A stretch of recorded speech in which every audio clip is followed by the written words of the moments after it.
जब भी नक्सलवाद की बात होती है तो छत्तीसगढ़, झारखंड और बिहार जैसे राज्यों का नाम सामने आता है। लेकिन क्या आपने कभी सोचा है कि उत्तर प्रदेश जैसे विशाल राज्य का भी एक हिस्सा कभी नक्सलवाद की चपेट में था? आखिर यूपी का वह कौन सा इलाका था जहां जंगलों के सन्नाटे में बंदूकों की आवाज गूंजती थी, जहां विकास और संघर्ष आमने सामने खड़े थे? लेकिन इसने उत्तर प्रदेश को भी नहीं छोड़ा था। आखिर यूपी का वह कौन सा जिला था जहां कभी जंगलों में खामोशी नहीं बल्कि संघर्ष की आवाज गूंजती थी, और क्यों उसकी कहानी आज भी लोगों को हैरान कर देती है? आइए जानते हैं।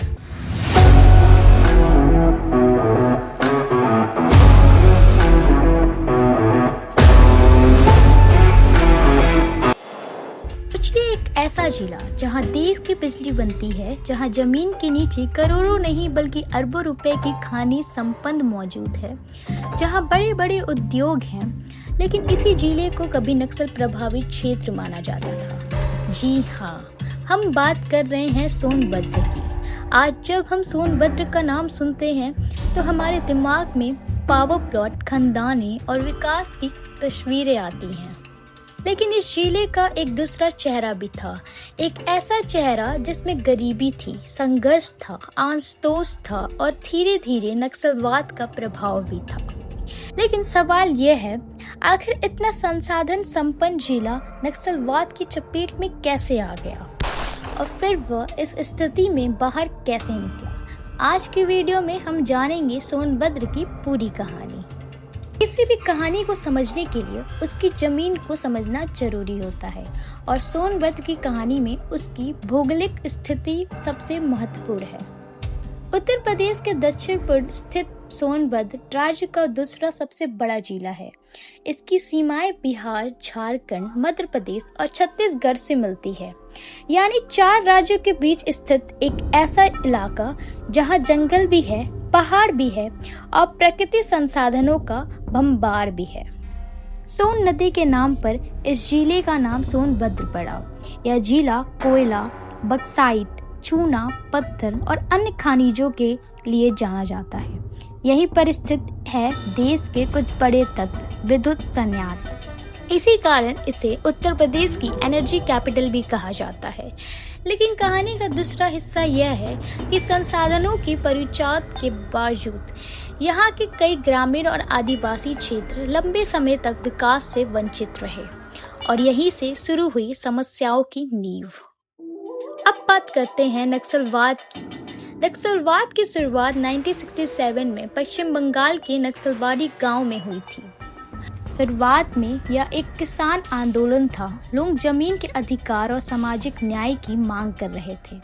लेकिन समय के बाद कुछ समूह ने हथियारबंद संघर्ष का रास्ता अपना लिया। धीरे धीरे यह आंदोलन उन क्षेत्रों में फैलने लगा जहां गरीबी, बेरोजगारी और परेशानी की उपेश ज़्यादा थी, जैसे कि झारखंड, बिहार, छत्तीसगढ़ और इन्हीं राज्यों के करीब स्थित था सोनभद्र। इसलिए इसका प्रभाव यहाँ तक पहुँचना कोई बड़ी बात नहीं थी। लेकिन केवल भौगोलिक स्थिति ही वजह नहीं थी, असल वजह स्थानीय थी। लेकिन उसका फायदा हर व्यक्ति तक नहीं पहुँच रहा था। दूसरा कारण था बेरोजगारी। बड़ी परियोजना थी, लेकिन स्थानीय युवाओं के पर्याप्त अवसर नहीं मिल रहा था। तीसरा कारण था भूमि और वन अधिकारों का मुद्दा। यहाँ बड़ी संख्याओं में आदिवासी समुद्र रहते हैं। उनका जीवन जंगलों और प्राकृतिक संसाधनों पर निर्भर था। जब विकास परियोजना बढ़ी तो कई बार जमीन और अधिकारों को लेकर विवाद भी सामने आया। चौथा कारण था बुनियादी सुविधाएं की कमी। आज जिस सड़क पर कुछ मिनटों में पहुंचा जा सकता है, कभी उसी दूरी को तय करने में घंटों लगते थे। कई गांवों में स्कूल नहीं थे, अस्पताल नहीं थे, बिजली और संचार सुविधाएं सीमित थी। ऐसे माहौल में आंतोष बढ़ना स्वाभाविक था, और इसी आंतोष का फायदा नक्सली संगठनों ने उठाया। सोनभद्र की कहानी को समझना है तो सबसे पहले यहाँ के लोगों को समझना होगा, क्योंकि किसी भी जगह की असली पहचान उसकी इमारतों या सड़कों से नहीं बल्कि वहाँ रहने वाले लोगों से बनती है। सोनभद्र में सदियों से कई जनजातियां समुदाय रहते हैं, जैसे कि गोंड, खरवार, चेरो और कई अन्य आदिवासी समाज। इन लोगों का जीवन जंगलों में गहराई से जुड़ा रहा है। जंगल उनके लिए सिर्फ पेड़ों का समूह नहीं था, जंगल उनकी रोजी रोटी थी, उनकी संस्कृति थी, उनकी पहचान था, उनकी पूरी दुनिया था।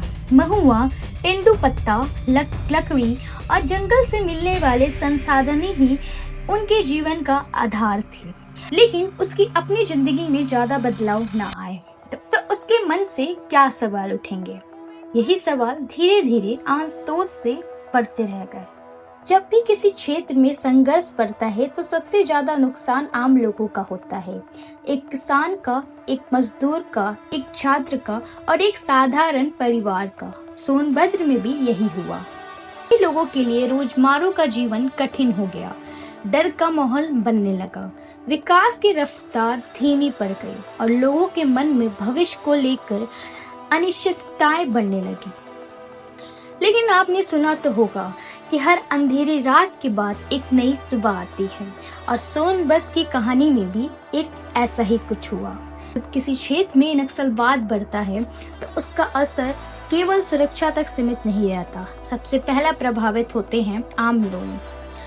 लोगों के मन में डर बैठने लगता है, व्यापार प्रभावित होता है, निवेश कम हो जाता है, कई परियोजनाओं की गति धीमी पड़ जाती है और विकास रुकने लगता है। सोनभद्र में भी कुछ ऐसा ही देखने को मिला। हालांकि पूरे जिले में समान स्थिति नहीं थी, लेकिन कुछ क्षेत्र में इसका प्रभाव स्पष्ट दिखाई देता था। आइए मैं आपको कुछ नया बताती हूँ। सोनभद्र की कहानी का एक ऐसा पहलू भी है जिसकी चर्चा अक्सर बहुत कम होती है, और वह है विस्थापन की कहानी। जी हाँ, आपने सही सुना, विस्थापन की कहानी। जब बड़े बड़े बाग बने, जब बिजली परियोजना शुरू हुई, जब खानदानों का विस्तार हुआ, तो विकास की एक नई तस्वीर सामने आई। लेकिन इस तस्वीर का दूसरा पक्ष भी था। कई परिवारों को अपनी पुश्तैनी घरों से दूर जाना पड़ा। कई लोगों के लिए यह सिर्फ जमीन का नुकसान नहीं था, बल्कि उनकी पहचान का नुकसान था। तो कल्पना कीजिए, आपका जन्म जिस घर में हुआ, आपके बचपन की यादें जहाँ बसी हो, जहाँ आपके खेत हो, जहाँ आपके देव स्थान हो, एक दिन आपको वह सब छोड़ना पड़ जाए। या सिर्फ आर्थिक बदलाव नहीं होता, या भावनात्मक बदलाव होता है। यही कारण था कि कई जगह लोगों के मन में असंतोष पैदा हुआ। उन्हें लगा कि विकास तो हो रहा है, लेकिन उसकी कीमत वही चुका रहा है। और जब लोगों को लगता है कि उनके साथ न्याय नहीं हुआ, तो समाज में नाराजगी बढ़ने लगती है। सोनभद्र में भी यही हुआ। यही वह दौर था जब कई सामाजिक और आर्थिक समस्याएं गहरने लगी। एक समय था जब कई गांवों में शिक्षा की पहुंच सीमित थी, लेकिन आज बड़ी संख्याओं में युवा स्कूल और कॉलेज तक पहुंच रहे हैं।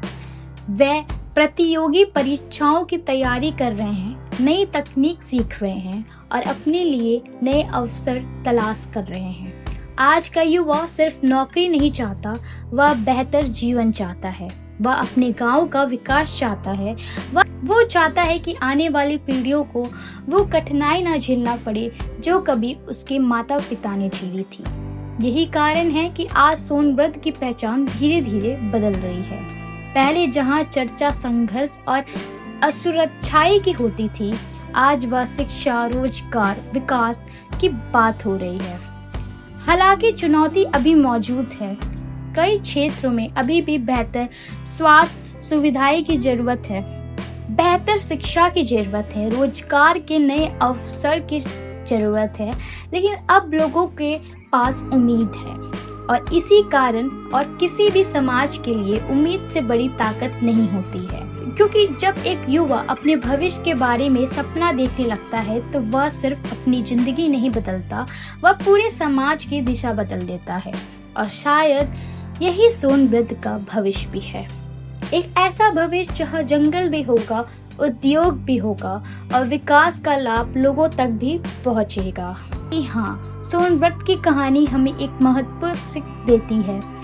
किसी भी क्षेत्र में शांति केवल सुरक्षा से नहीं आती। जब विकास पहुंचता है, जब शिक्षा पहुंचती है, जब रोजगार पहुंचता है, तब लोगों का भविष्य बदलता है और यही बदलाव किसी भी समाज को आगे बढ़ाता है। सोनभद्र की कहानी संघर्ष से विकास तक की एक प्रेरणादायक यात्रा है।